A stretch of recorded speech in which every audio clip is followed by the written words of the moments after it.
Good afternoon, everyone. Welcome to Leader Spotlight. Today, we're going to talk with several of our Convergence leaders and hear them talk about their classes. Today, we have Carol Ventura, Karen Donde, Marcy Petrini, Abraham Buddish, Connie Lippert, and Deborah Silver. If you're not familiar with Convergence, Convergence is a 7-day fiber art conference full of everything wonderful about fiber. It is July the 15th through the 21st, and it will be in Knoxville, Tennessee. There's a variety of events going on. We have the marketplace where you can test drive that loom you've always been thinking about. Maybe get some more yarn. Who doesn't have enough yarn? We'll have exhibits, the tours, and the keynote speaker, and then of course the runway fashion show, and much, much more. We will have over 120 sessions and workshops, everything from a 90-minute seminar to a 1, 2, and 3-day workshop. And if you have a CVP value pack, you get 25% off those classes. And just remember, to take a class, you must be an HGA member. You can register online. You can see all the classes and register your class there. And we're going to start today with Carol Ventura. Carol has Bead Tapestry Crochet Basket, and it's a 3-hour seminar, and it would be on July 15th. Hi, Carol. Hi.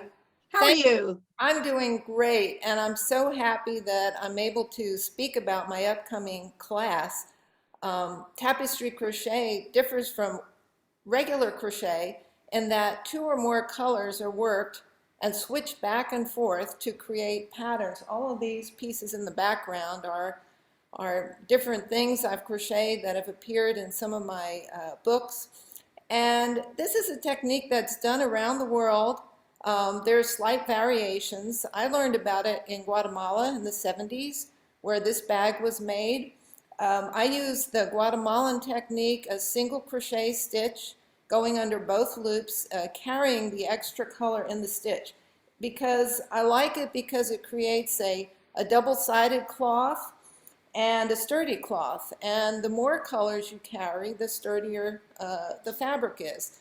And you can crochet loosely and create, clothing with drape or tightly. I took a bead crochet class years ago, and we spent a lot of time stringing on the beads in the color that they had to appear to create our pattern. And when I got home, I started to realize with tapestry crochet, you can string all of the beads of one color on one thread and all the beads of another color on another thread. And then while you're switching back and forth, you can either lay a bead in there or not. The bead actually goes to the back of the stitch, so you have the front of the piece with the beautiful pattern and also the beaded part. You can also completely bead a piece. This is a project I sometimes teach, but this takes a few days to complete. And that's why I decided to do this little project. We only have beading where the ducks are, but this can be finished in 3 hours, and I'm really hopeful that everyone will complete the project, and then I'll show how to block it. The nice thing about this also is you learn so many of the techniques. You learn how to increase to make a flat base. When you stop increasing, the sides come up. You learn how to set the beads. And I'll also teach how to design a motif. If you don't want to do a duck, you can do your own motif. I've designed this tapestry crochet graph paper for right and left-handed crocheters, and I'll go over that for everyone. I'm going to bring the thread already beaded to save time, but I'll show how to use this bead spinner, and everyone will get to try it. This is a really quick way to load a lot of beads of the same color onto a thread. And let's see. Oh, I'll also discuss different types of beads. They're, all different shapes and sizes. This is another project from one of my books where there's 2 different size beads here. So there's really so much you can do. The only thing you have to bring to class is a crochet hook, a size 1 or a B, which is really the same. Now, when I started crocheting years ago, there weren't any crochet hooks readily available with handles. So I made my own handle on this one, and doing tapestry crochet with a hook with a handle is very helpful, especially when you're working tight stitches. Now hooks with handles are ready available, like this one. So you don't have to have a handle, but it's really helpful. Another thing participants will have to bring is a pair of scissors. Otherwise, everything else is provided. The thread we'll be using has been donated by Yarnspirations. The beads has been donated by Fire Mountain Gems. So the $5 materials fee will cover a beading needle, a stitch marker, the handouts, and I'm also going to include my book, Bead and Felted Tapestry Crochet, because we'll be doing all of these things. You'll learn how to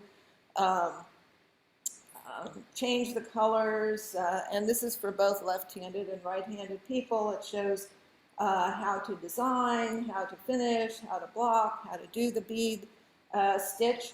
And these books are still available on my webpage for $20, and hopefully they'll also be available at the marketplace. So I think that's it. I think I've covered everything. Oh, and these two pieces, these are my latest. They'll be on exhibit during Convergence. If you notice, there's a different image on the inside and the outside. I did this by carrying 3 threads, 2 with red beads, 2 with white beads. And so this little project is a great introduction. I'll also teach tips and tricks, you know, and stuff like that. Hopefully it'll open a whole new world for you. So I look forward to meeting you. Thank you. Thank you so much. I can't wait to see your entries into exhibits. They look amazing. Thanks. Carol, what is your website, if you would please? It's tapestrycrochet.com. I also have another one, carolventura.com, but the tapestrycrochet.com is specifically for tapestry crochet. It has free video tutorials, projects, links to my books, all sorts of stuff. Okay. Thank you, Carol. We appreciate it. Thank you. Next up, we have Karen Donde. Karen has a class called Color, Pattern, Shape, From Inspiration to Design. It's a 3-hour seminar, and it will be Monday, July the 18th. Hey, Karen. Hey, Kathy. Great to be here. I developed this seminar for those times when I get stuck trying to figure out what I'm going to create next. I've actually developed a name for this condition. I call it FOWTS, F-O-W-T-S, fear of where to start. And I trace it back to really way back when I was in college in journalism school. And it was kind of expected on the curriculum that every day you were going to be writing something. And there was nothing more terrifying, especially at first, and again, we're going to show some years here, taking that blank piece of paper, rolling it into the manual typewriter, holding my hands over the manual home row, and then realizing that my mind was just as blank as the paper. And what probably the lesson at journalism school that was the most valuable for me was that I just have to start moving my fingers and hitting keys and putting words on the paper. Doesn't matter what they are. And most of the time, those first few paragraphs got deleted because they were nonsense. But what it did was allow my brain to relax. My fingers were busy doing something. I could see words going onto the page, so that was a good start. And it allowed my brain to relax enough that I could focus on the story I was trying to tell. So it allowed me to get over myself and just do my job, which I did for several years. And then I started weaving. And lo and behold, the condition returned. This time it would be when I was nearing the end of a project. and I didn't have an idea for what I was going to do next. And I was in a weaving class where we met every Thursday, and you had to have something ready to go when one came off the loom. So I actually found myself slowing down, so I didn't get to that point faster. So I went through a lot of therapy, including a lot of really excellent fiber art instructors. And I hearkened back to that lesson I learned at J School. And I said, okay, I've got to be able to do something with my hands. So this design exercise, which really works for any kind of fiber craft that you want to do, or really any craft whatsoever, it's about collecting, sorting, resorting, and analyzing pictures. Now, again, to keep my hands busy, I like to be ripping those pictures out of magazines or advertising flyers that come in the mail or catalogs. And I just find pictures that appeal to me for some reason or another. Rip them out, put them in a stack, and come back to that when I'm ready to start a new project. But if you're more of a camera person, you could go take a walk and take pictures, or use pictures from your vacation. Of course, if it's me, I'm going to probably come home and print them anyway, so I can stick them in my file. If you're more a digital person, you could set up a Pinterest board and start surfing and collecting images that way. Whatever suits you. But the exercise is about more than just collecting the interesting pictures. It's about looking at them in an organized way with a few key elements of your next design. And the best thing I like about teaching this particular class in person, especially over a 3-hour seminar, is that participants don't just watch me do it. We all do it together. Everybody gets to work on their stack of images, and everyone gets a chance to talk and to explain, well, here's why I picked these pictures. Here's what appealed to me. Here's kind of what I'm thinking. Or maybe even ask questions of the group, because we get a lot of conversation going back and forth with a lot of ideas from everybody in the room. Well, what if you tried this? Well, what if you looked at it that way? So that's what makes it, well, it makes it fun for me. And I think it helps everybody in the room to get some feedback, because so often we're trying to develop ideas in a vacuum. So this is a great opportunity. The goal for the seminar is for everybody to come out of there with at least one good design idea and a plan that includes 3 elements: color, pattern, shape. Then they can go to the Convergence Marketplace with a goal. And let's face it, that Convergence Marketplace can be a little overwhelming the first few times you go in there. It's kind of like me going to the grocery store at 4 o'clock in the afternoon looking for something for dinner. And I wander around for an hour, and when I come out, I realize that all I have is maybe toilet paper and toothpaste, a box of Cheez-Its, and a bag of Oreos. Or I've put everything in the store in the basket. One of 2 things happens. So hopefully after this seminar, when we all go to the marketplace with our list that we've developed in the seminar, we'll know what we need for the project. And maybe it's not the whole recipe, but it will be a good start. So that's where we kind of go with this seminar. Karen, that's brilliant. That does make it sound so easy. Thank you so much. What a great class this is going to be. You're welcome. I mean, I look forward to seeing all your students in the marketplace doing exactly what they need to be doing. That'll be great. Me too. All right. Thank you, Karen. I appreciate you coming today. Thanks, Kathy. Next up, we have Marcy Petrini. Hi, Marcy. Marcy is going to be teaching rectangular float weaves at Convergence. Hi, I would like to share my screen. Let's see.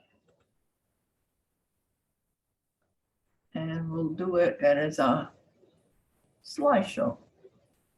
Okay, so Marcy, thank you for having me. It's been great fun hearing everybody before me. My seminar is going to be an hour and a half on Saturday morning. It's rectangular float weaves. And what are rectangular float weaves? Well, they're all the structures that have one warp and one weft that form blocks. And that includes all your lacy weaves of the different kinds, canvas, MNOs, and so forth. And you can see from the little insert of a Huck sample that you can weave both weft and warp floats depending on the structure. The other name for these structures is float weaves derived from plain weave. And that's because they share the characteristics of having a plain weave as well, the background. So here you have an MNO's little sample that shows that every block is either plain weave or floats. And plain weave being the central portion from where, or the central structure from which these structures were derived, sometimes can be woven down the length of the fabric, sometimes can be woven across, sometimes it can be woven both ways. Each one of these structures has specific characteristics, and we'll talk a little bit about that in a second. These structures are very versatile. So for example, canvas weave, which actually was called canvas weave because people wove knit or stitched designs over the canvas. It was an article, an old article in ss&D about, it was like issue 8, that explained where canvas weave came from. And but in this case, there are traditionally story fabrics, and in fact, the little sample that you see there is a canvas weave mat, little placemat. But we're using the same technique. I made a scarf which incorporates elements of the canvas weave as well as the plain weave from which the canvas is derived. So a lot of versatility. The fun things about these structures is that we can play with blocks, and once we understand how they're different, we can ask all sorts of questions. And here is an example of a Bronson lace that is just a simple border on a plain weave napkin. It's a drawdown, and one of my students was going to be weaving that. It's on 4 shafts, and it's really difficult for most structures of all kinds. You couldn't do that in twills, to have a border like that of the structure superimposed to plain weave. We can ask, can blocks have versatile widths? And most of them do. And this is again Bronson lace, and you can see that some blocks are a certain length, a certain width, and some of them are staggered, meaning that the block has been repeated. We can also ask, can the blocks form warp and weft floats on the same side of the fabric? Most of them do, but Huck lace shines in this because you can have one block weaving weft floats, the other block weaving warp floats. And again, there's a plain weave anchoring the whole thing and making the lace stand out. Can the blocks be combined in the treadling? Well, again, this is Bronson and Bronson lace, and which is very different than spot Bronson, by the way, contrary to the name. And then you see on the top that we woven blocks A and B combined, and then block A again, or maybe whichever, doesn't matter how you call them. But in the bottom portion of the sampler, you see that the blocks have been woven individually. So they can be combined in treadling if the structures are uniweave, which is the characteristic of combining treadlings. And traditionally, these structures have been woven with the same color, not color, but the same size yarn for warp and weft, Huck toweling, for example. But we don't have to do that. We can be unconventional. So on the left, there is a Huck shawl which was woven with pearl cotton. And in the middle, where the Huck forms little dimples, I put a faux pearl, and I call the piece Pearly Pearl. On the right is a technique that I actually learned from Swedish weaving, where they use fatter yarns for the blocks. And so that happens to be silk chenille. And so that makes interesting, the block stands up. So it makes an interesting contrast between the block and the background. The cover of the title here, the rectangular flow weave, is actually the cover of the monographs that each participant is going to be getting. It's still in the works. It's nearly done. It's over 80 pages. The participants get it as part of the seminar fee. It includes drawdown samples of pieces and just samples, design ideas, particular design ideas, what I call playing with blocks. And then the important thing of how to match the project warpants to the structure, because we always want to make sure that we have a complete repeat in our pieces well balanced. Marcy, you are a wealth of knowledge. Somebody else just said that. Oh, thank you. And so this is a Bronson lace shawl on 10 shafts. And while my husband was taking a picture of this a little while back, I thought, well, some people may think that a Bronson lace shawl is really fun, but others may find it a little soporific. And I guess you have to be a cat to find this soporific. So this is thank you for your attention, and thank you for this opportunity. And here's my information, my website and my email address. Thank you. Thank you so much, Marcy. Be sure you check out her class online and get more information about that. It will be a 90-minute seminar on July the 16th. Next, we have Abraham Buddish. Hello, Abe. How are you? Hey, doing pretty good. He's doing a wrap-up loose end class for us. Yeah. So the seminar is wrapping up loose ends, and it's Saturday from 1:30 to 4:30. This is really going to be a professional development class that'll help you take the next step from being a creative who makes things to an artist who shows and exhibits. Speaking from my own experience, I know the making and creating comes much more naturally than knowing what to do and how to take care of all of those things afterwards. So some of the main things that we'll be covering in this seminar is displaying your artwork, how to hang, mount, frame, install, and display various textile forms. We'll be going through how to apply to shows and exhibits, covering online applications, artist statements, CVs, how to prepare your artwork, packaging, and mailing.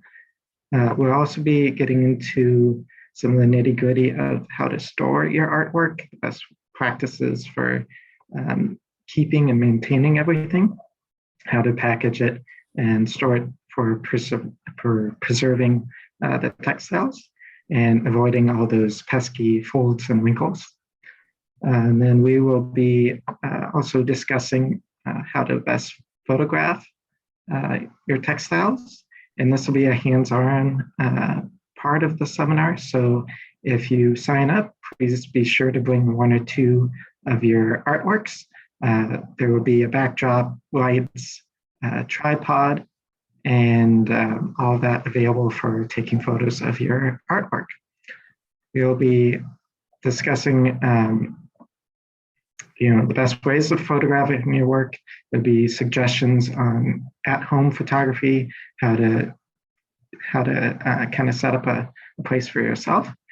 And we'll be looking at editing and tidying up photos with cropping and changing resolution, etc. We will also get into some discussion or be sharing some other ways to up your professionalism, touching briefly on business cards, online portfolio website, social media presence, and the like. This will be a great class if you are looking to take your work to the next level. And I hope to see you all at Convergence.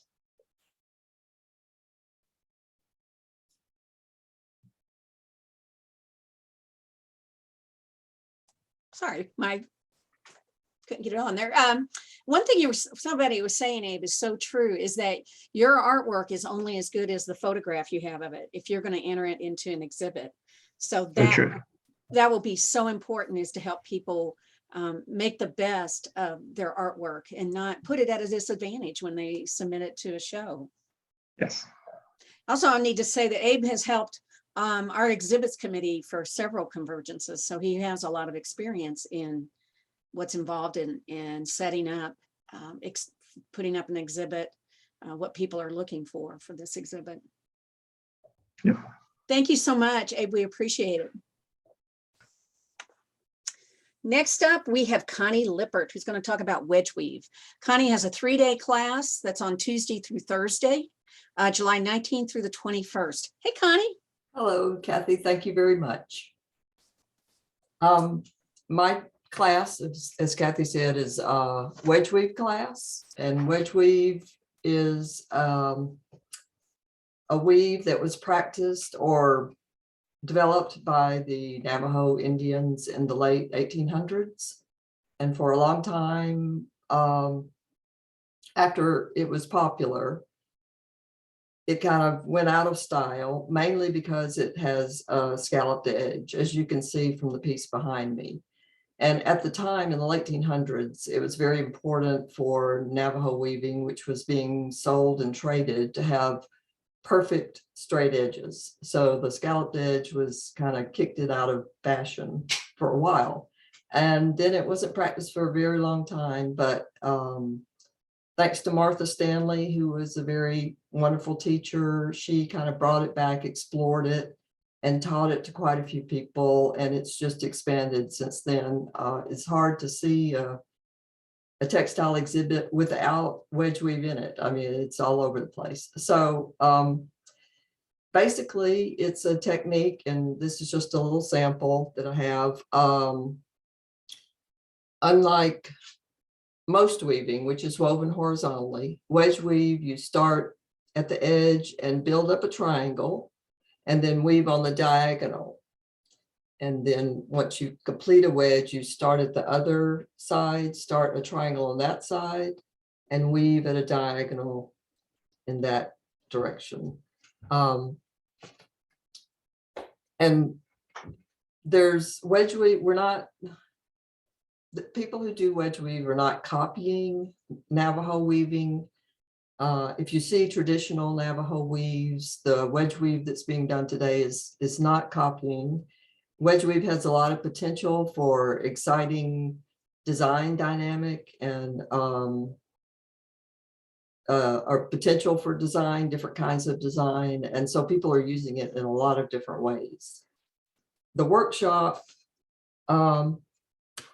basically you need to be able to warp a loom. You don't need to be a tapestry weaver or have even weft face weaving experience, although that can be helpful. You come with a pre-warped loom, so that necessity to be able to do that on your own. And then for the workshop, basically we start with a little sample loom that we make, and with very inexpensive materials, so there's no intimidation about getting it right or having the perfect sample or whatever. And we learn the technique on a sample loom and only spend a short time on that, and then move to our own pre-warped looms and work. And basically for 3 days, most of the time is spent working on your own loom, because as you do this technique, you encounter certain things that are somewhat challenging sometimes, and we meet all those challenges and address them so that you know what you're doing by the time you go home. So in my workshop, I have, like I said, we start with the samples, but I also have several PowerPoints where I talk about the basic technique, about issues that arise, and moving your weft in different ways, which is sometimes a little tricky. And then I have multiple handouts that address various issues. I have a lot of digital images that we study, a design discussion about how I basically do most of my designs, and we talk about color a little bit because most of my weaving is done with natural dyes, so that inevitably gets into the discussion. And I think that's about all I have to tell you about the workshop, but it's a lot Connie, of fun. I'm sorry to interrupt. I see there's a material fees of $6, so I'm assuming Yes. people need to bring their own yarn. Yes, they need to pre-warp their loom and bring their own yarn. And in the materials for the workshop, all of that is discussed about what kind of looms work. You don't have to have any specific kind of loom. This is just a technique. Okay, So any loom will do. okay, that's Um, great.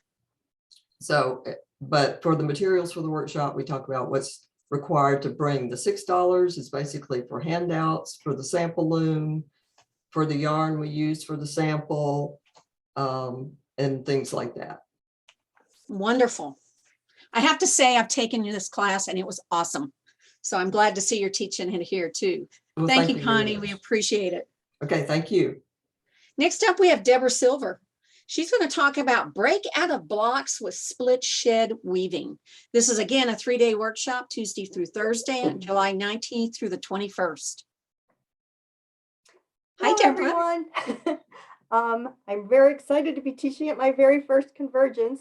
The last time I was at Convergence, I was sleeping on a hotel room floor. So this is really cool for me. I am going to go to split share screen. Okay. And I'm just going to give you my quick elevator speech on split shed weaving.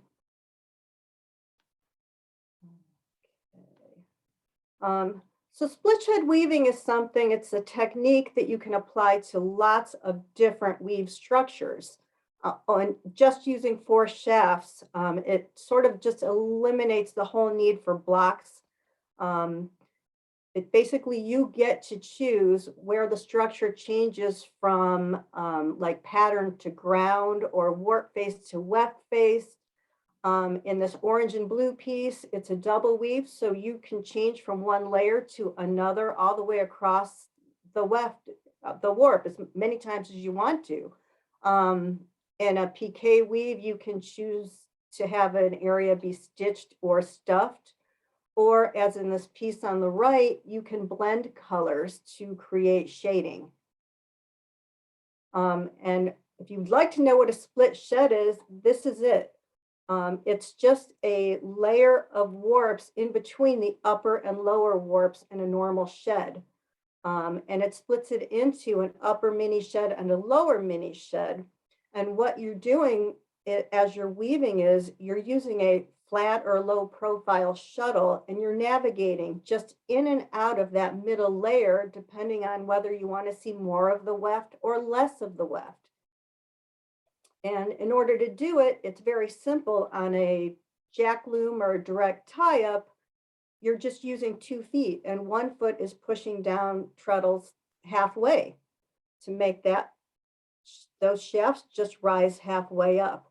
On a table loom, you would just use a spacer. Countermarch and counterbalance looms, you can get away with just doing it with 1 treadle. So here's a photograph of a shuttle going through a split shed. So it's starting out in the lower mini shed, and then you can see this area on the left where it's rising into the upper mini shed, and that's where you're seeing that pink color. And in this particular weaving, I'm using 2 different colors in that same shed, but they're following a little bit of different paths. And there's areas where both of those colors are in that upper mini shed at the same time. And that's how you get shading.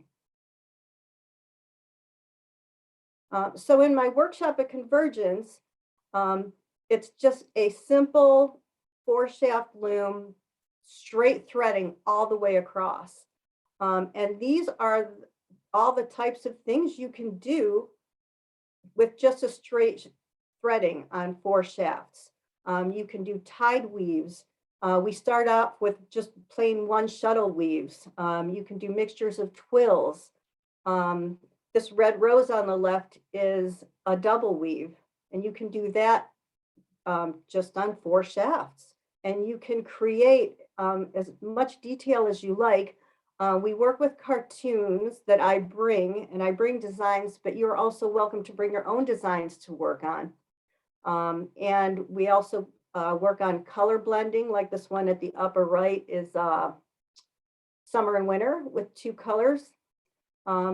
And you can even weave 3 colors together in the same row, like this one at the lower left, or 4 colors like this tackete on the lower right. So there's lots of different weave structures that we can play with in my workshop. Here's some student work. The one on the left is just a simple 1-3 twill with 3 colors in each row. But it looks like there's more than 3 colors because of where the colors are coming up and blending together. On the right, that's just a straight twill with 2 wefts in each row, but it looks very rich, even with just 2 colors in each row. And then I had this student that wanted to do a picture of her dog. So she brought in a photograph of her dog and changed it so that she could weave it in dark brown, white, and the mixture of the 2 colors. All of these were done with a straight threading. The one on the left is a summer and winter. The one on the right is a warp-faced versus weft-faced broken twill. The one in the middle is a combination of straight and broken twills. And these all have 2 wefts combining to create a 3rd color. Plus you have your ground color or your warp-faced area. So just by using 2 colors of weft, you can get 4 different areas of color all the way across your warp. And if you have any questions, you can contact me at deborahsilverstudio.com.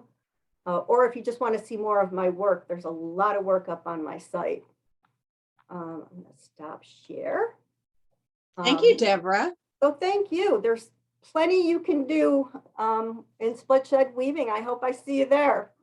Deborah, are there any books out there on split shed weaving? Only one that I know of, written by me. And I think Eugene Textile Center will have them at Convergence. Or Oh, that'd be great. Order them off my website. That'd be great. Would it be helpful to have it before they take the class? No, you don't need to have anything. Really, you're just warping your loom and bringing some yarns. There's really no special equipment involved here, which is Okay. the wonderful thing about it. All right. And all that information about how to warp your loom and everything is ahead of time, right? Yeah, and it's pretty darn simple because it's a straight threading all the way across. I like it. I like Yeah, simple. what's simpler? Well, thank you so much, Deborah. We appreciate you coming on today. And we appreciate everybody joining us today. And we hope you all have found this helpful. I know it's hard to make a decision on what class you should take at Convergence. If you want to register, go to weavespindye.org. You can register there. The registration book is there if you want to read more about these classes, kind of review what was said today. And all that information is on weavespindye.org. We also have information about the hotels. We've got more hotels now. We've got the Marriott downtown. We've got the Crown Plaza in Knoxville, the Hyatt, the Cumberland House. All of those are within walking distance. Some have shuttles. And of course, there's always the trolley that goes all around that area. I hope you'll join us at Convergence. Again, it's July 15th through the 21st. If you have any questions, please go to our website or give us a call. And we look forward to seeing you in Knoxville this summer.